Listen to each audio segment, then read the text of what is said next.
बागेश्वर विधानसभा उपचुनाव के लिए मतदान के बीच कांग्रेस के नेताओं ने देहरादून में मुख्य निर्वाचन अधिकारी से मुलाकात कर शिकायत की।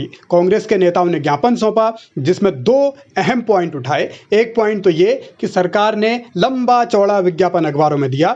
दूसरा पॉइंट ये कि विधानसभा का सत्र आज से जब शुरू हुआ तो परंपरा के तहत, नियमों के तहत पहले दिन ही दिवंगत नेताओं को श्रद्धांजलि दी जाती है। चंदन रामदास को भी श्रद्धांजलि दी गई और तमाम मंत्रियों ने, तमाम विधायकों ने वहां श्रद्धांजलि दी। लेकिन कांग्रेस ने आपत्ति ये जताई कि विधानसभा की जो कार्यवाही चली, सत्र में जो श्रद्धांजलि दी गई, उसकी जो लाइव टेलीकास्ट है वो सब जगह की गई और जानबूझकर की गई, ये आरोप कांग्रेस ने लगाया है। और इसके लिए स्पीकर रितु खंडूरी पर भी सवाल कांग्रेस ने उठाए हैं। साथ ही निर्वाचन आयोग से इस मसले पर कार्रवाई की मांग की। दो बिंदुओं को लेकर बागेश्वर उपचुनाव के संबंध में हमारा डेलीगेशन मुख्य निर्वाचन अधिकारी से मिला। हमने एक तो अखबारों में आज भी भारतीय जनता पार्टी द्वारा एक पेज के, फ्रंट पेज के विज्ञापन दिए हैं जिसमें हमने आपत्ति जताई है।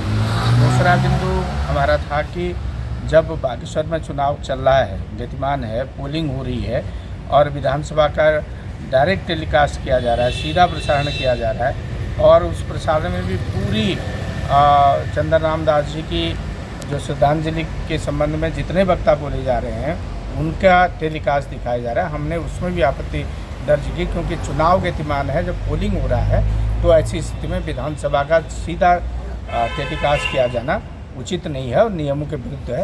उस संबंध में अपने ज्ञापन दिए हैं। ठीक है, धन्यवाद। शिकायत करने में कांग्रेस हालांकि लेट हो गई। लेट इसलिए क्योंकि विधानसभा की कार्यवाही कल तक के लिए जब स्थगित कर दी गई थी, यानी श्रद्धांजलि सभा जब हो गई थी, तो उसके बाद कांग्रेस के नेता शिकायत करने पहुंचे। यानी मामला देरी से कांग्रेस ने उठाया, ये पहलू तो है। फिर भी मामला उठाया, मगर सवाल यह है कि क्या स्पीकर ने भी जानबूझकर ऐसा करने दिया? क्या लाइव टेलीकास्ट को टाला जा सकता था, रोका जा सकता था? ये ऐसे मसले हैं जिनको लेकर अब सियासत हावी रहेगी। लेकिन स्पीकर को लेकर सवाल पूर्व मुख्यमंत्री हरीश रावत ने भी उठाया और उन्होंने सोशल मीडिया के जरिए ये कहा कि श्रद्धांजलि देना, चूंकि ये कोई बहुत वो मामला नहीं है, यानी कि श्रद्धांजलि तो दी ही जाती है जब भी विधानसभा का सत्र शुरू होता है।